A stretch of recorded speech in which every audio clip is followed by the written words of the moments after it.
नमस्कार दोस्तों। मेरा नाम जय कुमार जैन है और मैं लेखन कार्य करता हूँ। आज बड़े देश में बड़ी गंभीर स्थिति है कि कोरोना महामारी अपना विकराल रूप दिखा रही है। लेकिन आज यह महामारी जितना दर्द नहीं दे रही है, उससे ज्यादा दर्द मीडिया दे रहा है।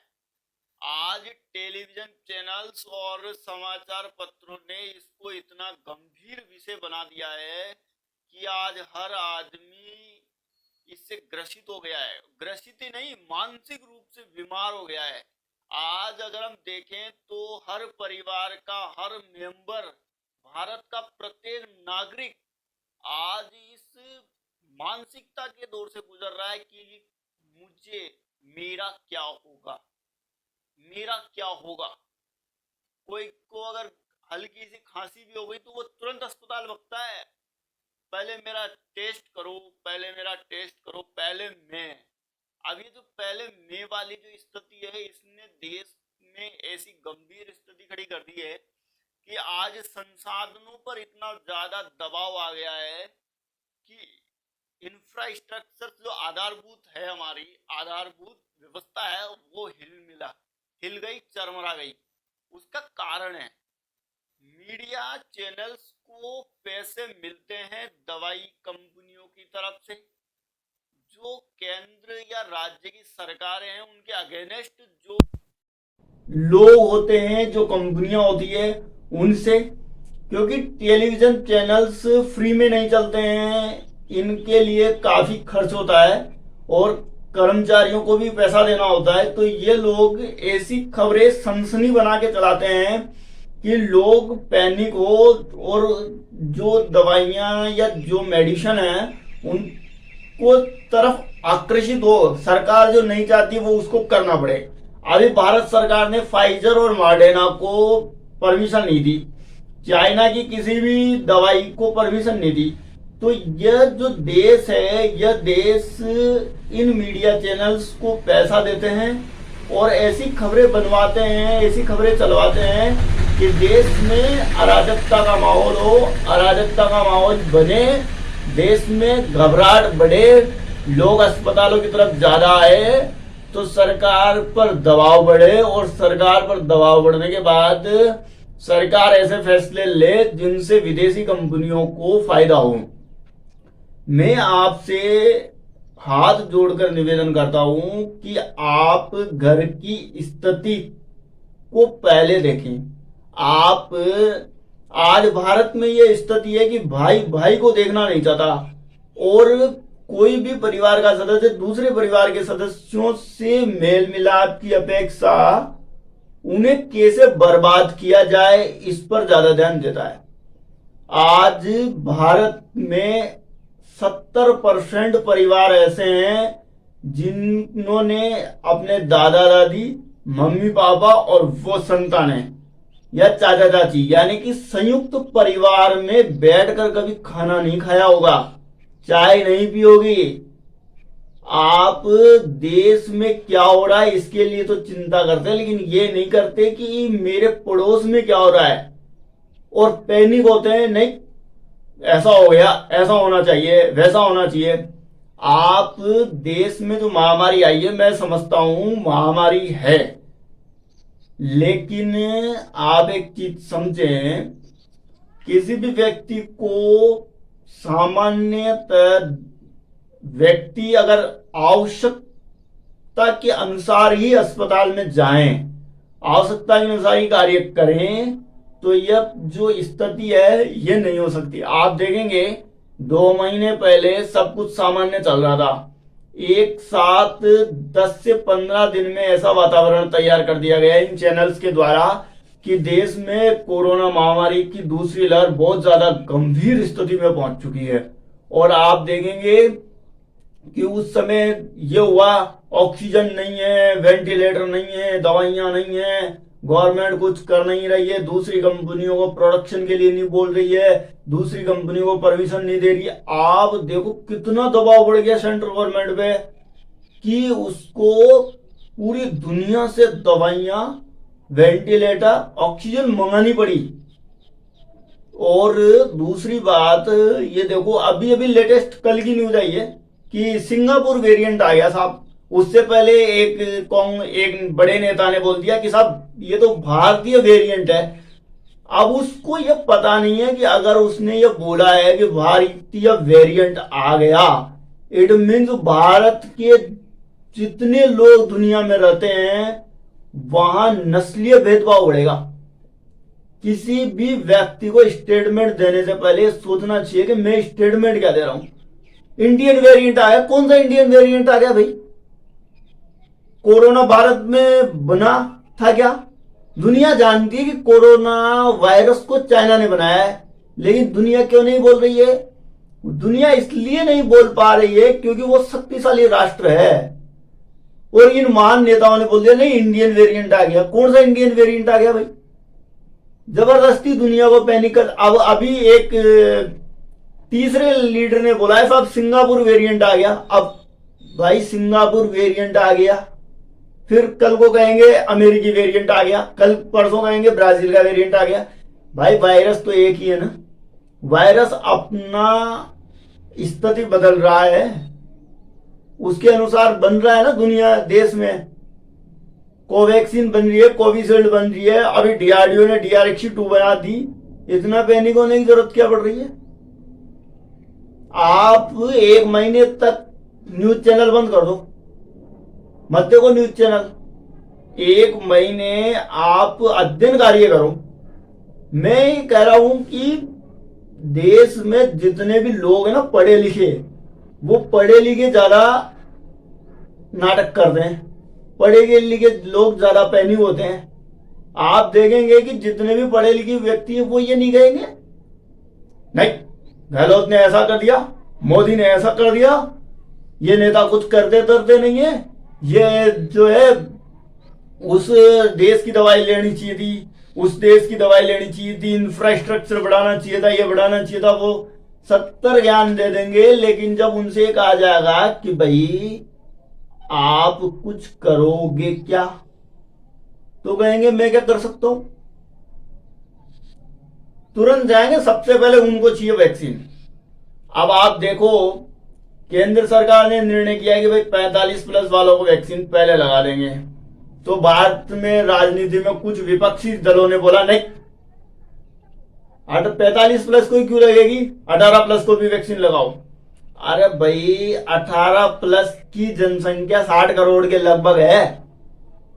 तो जब एक साथ तुम 60 करोड़ डोज की डिमांड करोगे तो डोज का प्रोडक्शन गड़बड़ाएगा नहीं क्या? प्रोडक्शन तो जितना हो रहा है उतना और उससे बढ़ाने का प्रयास किया जा रहा है ना। तुम एक साथ 60 करोड़ डोज का प्रोडक्शन बढ़ा दोगे, कैसे बढ़ जाएगा 60 करोड़ का डोज प्रोडक्शन? हर चीज में समय लगता है। अगर केंद्र सरकार ये कह रही थी कि भाई 45+ वालों को पहले लगा देते, तो भाई 45+ वालों को पहले लगाने देते ना। इसी तरह पिछले साल जब लॉकडाउन लगाया सेंट्रल गवर्नमेंट ने, तो कई स्टेट्स ने यह मांग की कि नहीं साहब लॉकडाउन लगाने का अधिकार स्टेट गवर्नमेंट को दिया जाए।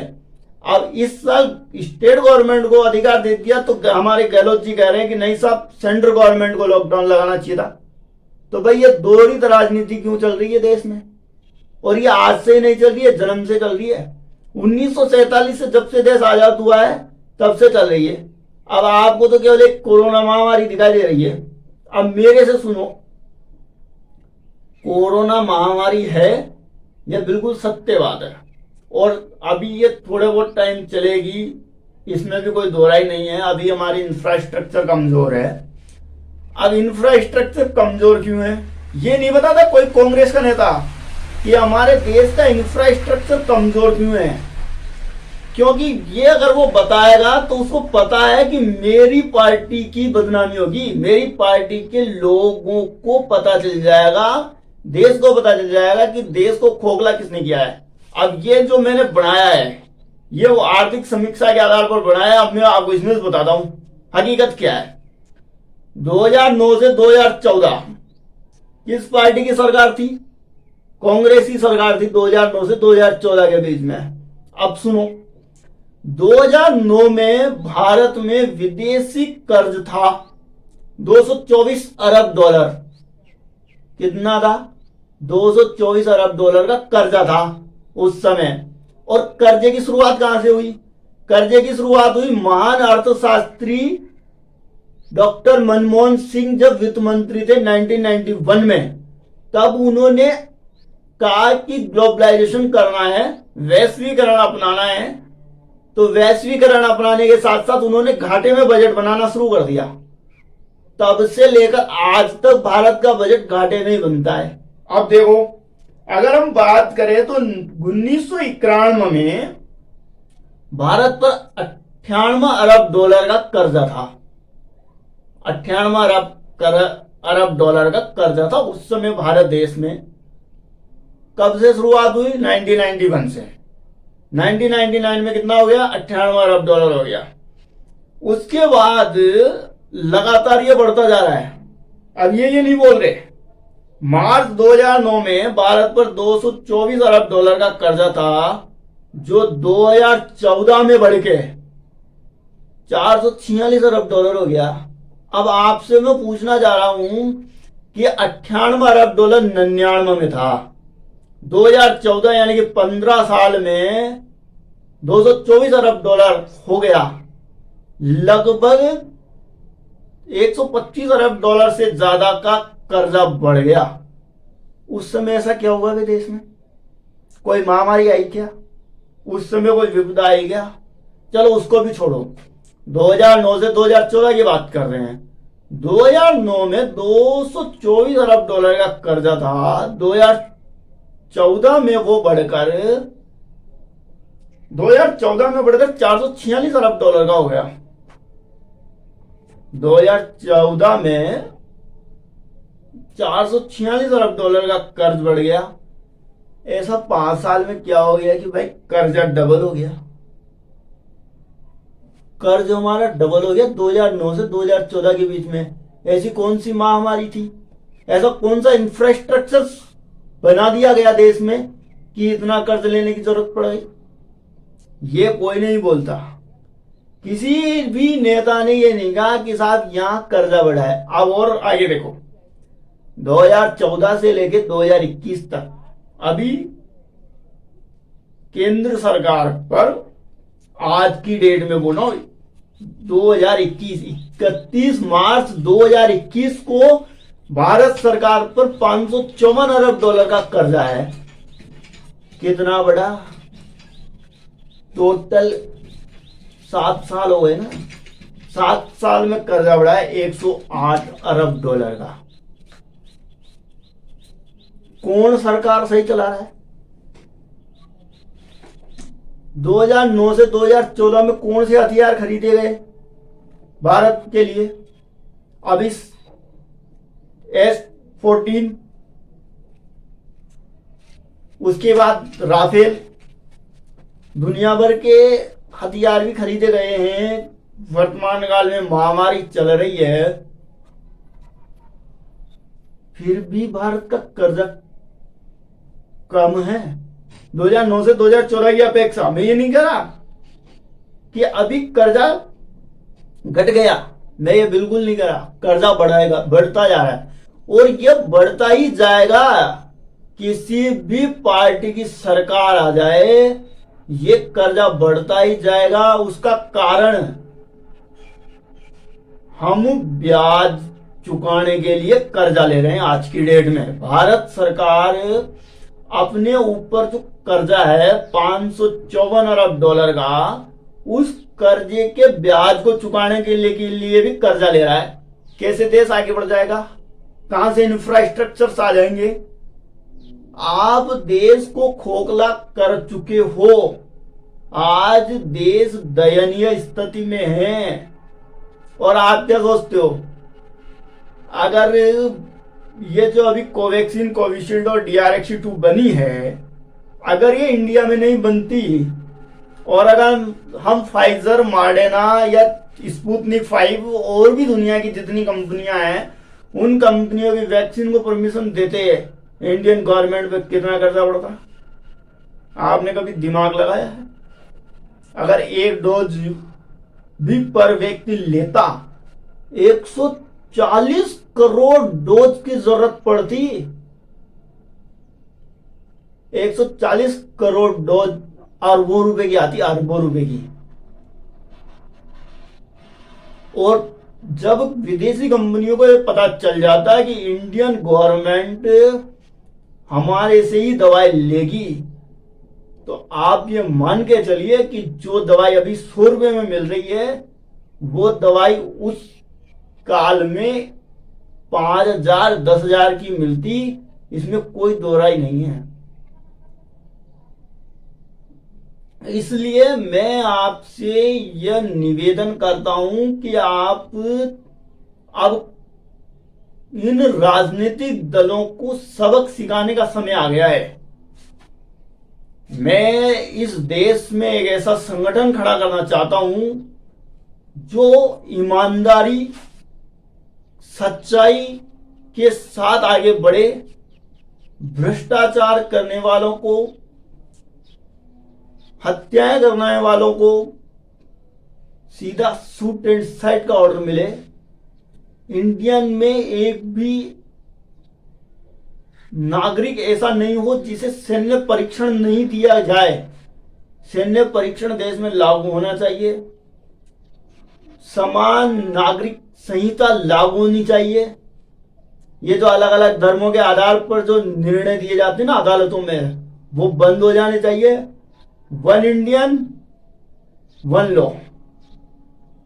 उसके साथ कर्ज से मुक्ति।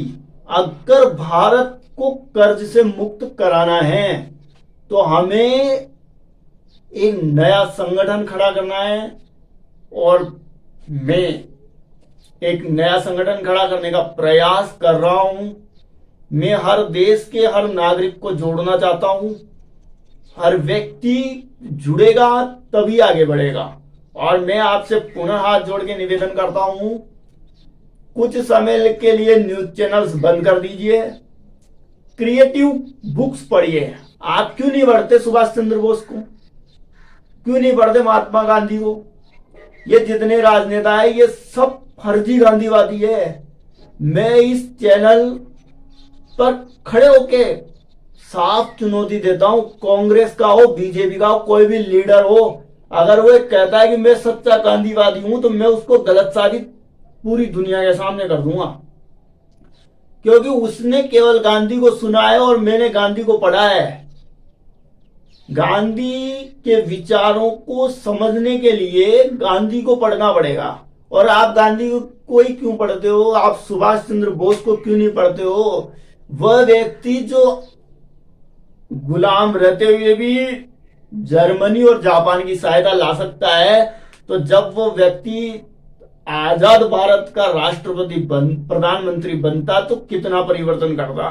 सरदार वल्लभ भाई पटेल को क्यों नहीं पढ़ते हो? स्वामी विवेकानंद को क्यों नहीं पढ़ते हो?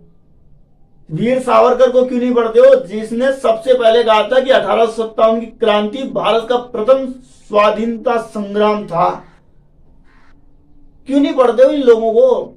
इनको पढ़ो, धर्म पढ़ो, चारों वेद पढ़ लो, भगवत गीता पढ़ लो। कुछ अभी सब घर पे बैठे हुए हो, सब फ्री हो, क्यों मोबाइल चलाते हो दिन भर? क्यों WhatsApp, Facebook, Twitter, Instagram, Telegram इन पे दिन भर अपना दिमाग खपाते हो? बुक्स पढ़ो, क्योंकि आज जो कुछ भी आपको आसपास दिखाई दे रहा है वो सब चीजें बुक्स में। अच्छा, बुक्स भी ऐसी पढ़ो जो अर्थपूर्ण व्याख्या करती हो। गलत किताब पढ़ ली तो भी नुकसान है। आप अभिज्ञान शाकुंतलम पढ़ लो, गीतांजलि पढ़ लो रविंद्रनाथ टैगोर की, जिसके लिए उन्हें नोबेल पुरस्कार मिला था। भारतीय साहित्य में लाखों पुस्तकें हैं, लाखों। आप पूरे लॉकडाउन को शुरू करोगे ना, अगर कोई कहे कि भाई मुझे धर्म ग्रंथ पढ़ने, महाभारत, रामायण, रामायण पढ़ लो भाई, भगवत गीता पढ़ लो, वेद पढ़ लो, 4 वेद है, 18 पुराण है, 108 उपनिषद है, कुछ भी पढ़ लो। जे नहीं कहे कि मैं तो आगम पढ़ूंगा, तो भाई आदिनाथ पुराण पढ़ लो, 24 तीर्थंकरों के 24 पुराण है, उनको पढ़ लो। भक्तामर स्तोत्र को कंठस्थ कर लो। मैंने जो आपसे ये बात कही है ये इस दम पे कही है कि मैं अब तक नेहरू पर भी एक किताब लिख चुका हूं, और अगर नेहरू जी की को पढ़ने के बाद जो मैं वो बता सकता हूं वो ये है कि नेहरू केवल और केवल सत्ता के लिए कार्य करता था। उन्होंने जो भी कार्य किया है वो यही कहा है, उन्होंने साफ कहा है अगर हम सत्ता में रहेंगे तो ही कुछ परिवर्तन करेंगे। तो भाई उनको तो शुरुआत से 1912 में जब वो आए थे कांग्रेस में तभी से सत्ता का मोह था, इसको कौन झुटला सकता है। सरदार पटेल जब इतनी रियासतों का एकीकरण कर सकते हैं तो उस व्यक्ति का व्यक्तित्व पढ़ना बहुत जरूरी है। और आप आज जो जिस कल्चर को आप अपना रहे हैं, वेस्टर्न कल्चर, यूरोपियन संस्कृति को अपना रहे हैं, आपको पता है 14वीं सदी तक उनको ये पता नहीं था कि पृथ्वी सूर्य के चक्कर लगाती है। वो ये बोलते थे सूर्य पृथ्वी के चक्कर लगाता है। ये उल्टा थोड़ 14वीं सदी तक, 500 साल पहले की बात बता रहा हूं, 500-600 साल पहले तो उनको ये पता था। और आप बोलते हैं भारतीय संस्कृति के जो ग्रंथ है वो वैज्ञानिक नहीं है, तो वो वैज्ञानिक है जिनको ये पता नहीं था कि सूर्य चक्कर लगाता है कि पृथ्वी सूर्य के चक्कर लगाती है, और आज उन्हें वैज्ञानिक माना जाता है। ये जितने भी, सबसे बड़ी बात, हमारी संस्कृति, हमारी सभ्यता पूरी दुनिया में सबसे उन्नत है। आज ये जो स्थिति हो रही है इसका कारण है कि हमने हमारी संस्कृति को भुला दिया। जितने भी ऑपरेशन होते हैं वो चरक संहिता के आधार पर होते हैं। आपने पढ़ा है क्या? क्यों नहीं पढ़ते हो भाई? आप आयुर्वेद को पढ़ लो। आज दुनिया कर रही है साहब ऑक्सीजन सबसे ज्यादा पीपल के पेड़ में, पीपल का पेड़ देता है। हमारे बुजुर्ग कम समझदार थे क्या जो वो इतने पीपल के पेड़, इतने घने पेड़ लगाते थे? आज की सरकार है और आज के जो ये नेता है और अधिकारी ये ज्यादा समझदार है जो बोगनवेलिया के पेड़ लगाते हैं। आईआरसी की गाइडलाइन में लिखा हुआ है कि बोगनवेलिया के पेड़ लगाओगे तो बोगनवेलिया के पेड़ से ऑक्सीजन मिलती है क्या? आज राजस्थान की बात करें तो 9.27% क्षेत्रफल पर धरातल पर वन है, जबकि 33% धरातल पर वन होना चाहिए। सारे पैसे तो ये लोग फालतू कामों में खर्च करते हैं लेकिन पर्यावरण को बढ़ाते नहीं है। 2013 में मैंने खुद ने कहा था केंद्र सरकार से लेकर राज्य सरकार सबको कि केवल और केवल राष्ट्रीय राजमार्गों पर पौधे लगा दो। आप 3000 पौधे लगने 1 किलोमीटर में, अगर ये लगाते तो उस समय 32 करोड़ और आज की डेट में 39 करोड़ पौधे लगते। क्यों नहीं लगाते ये लोग? मैं आपसे ये कहता हूं कि थोड़ा धैर्य बनाए रखें। वैक्सीन बन रही है, वैक्सीन का प्रोडक्शन भी बढ़ रहा है और अब DRX-2 भी आ चुकी है जो पूरी दुनिया में पहली दवाई बनी है। अब ये कहेंगे कि नहीं भारत विकसित राष्ट्र नहीं है साहब, विकासशील है। अरे विकासशील है लेकिन सबसे पहले दवाई तो दुनिया में भारत ने ही बनाई ना, नहीं तो दुनिया तो वैक्सीन पे जी रही है। आज DRX-2 पूरी दुनिया में पहली दवाई है कोरोना की, तो हमारा सिस्टम काम कर रहा है, थोड़ा पैनिक नहीं हो। और आज भी बात करते हैं, आज भी एक कम्युनिटी ऐसी है जिसके 90% लोग बिना मास्क घूमते बाजार में, और आप उनको कुछ कह दो तो लड़ने को तैयार रहते हैं वो लोग। आप उनको ये नहीं कर सकते मास्क लगा लो। जयपुर के हजमेरी गेट एरिया में महिला कांस्टेबल द्वारा गाड़ी पर आए 3 व्यक्तियों को केवल ये कहा कि मास्क लगा लो, उस मामले में वो लड़ने को तैयार हो गए और अपने साथ 10-20 को लिया है। कैसे सुधारोगे आप? तो पैनिक होने की जरूरत नहीं है, धैर्य रखो। सबको वैक्सीनेशन होगा लेकिन उसके लिए एक समय लगेगा। आप देखो देश की पॉपुलेशन 140 करोड़ है भाई, 140 करोड़ लोगों के लिए 280 करोड़ डोज चाहिए।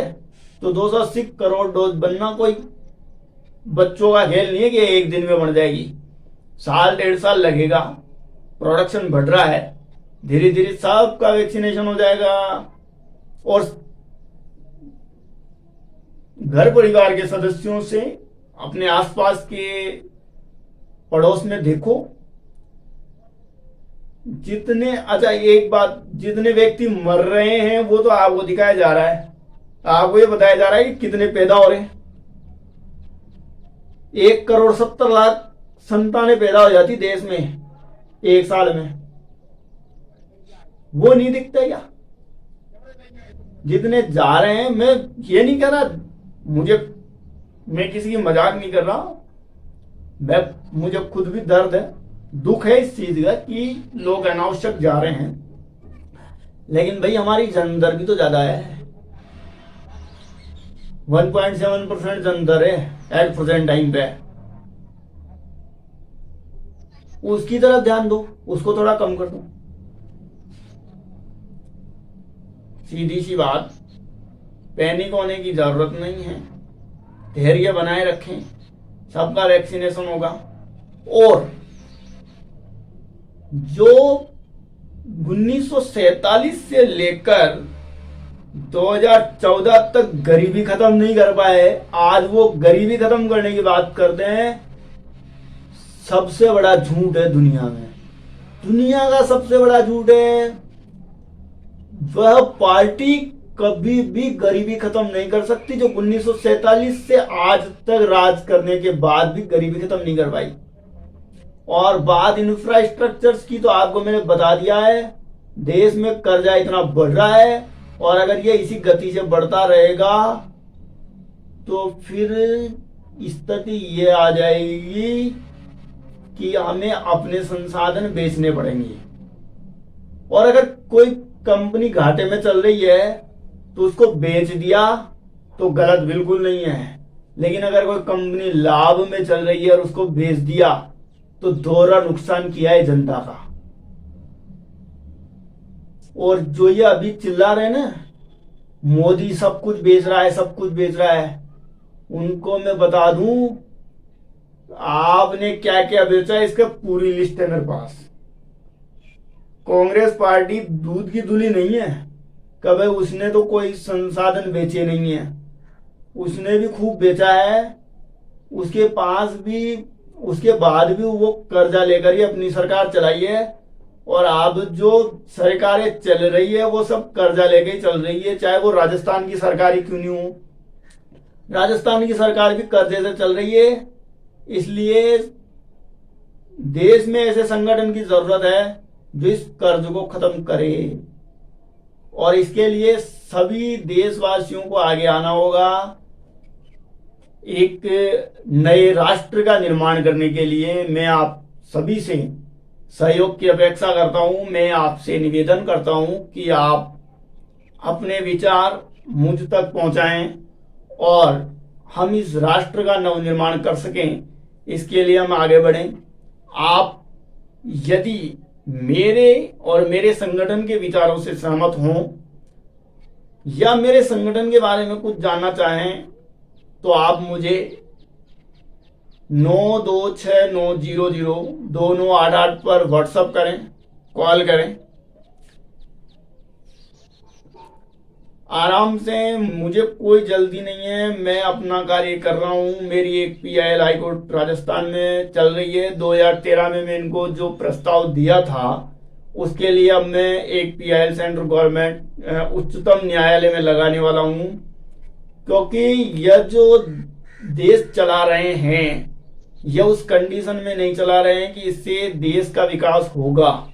आज जो सरकारें काम कर रही है वो देश को कर्ज में डुबो रही है।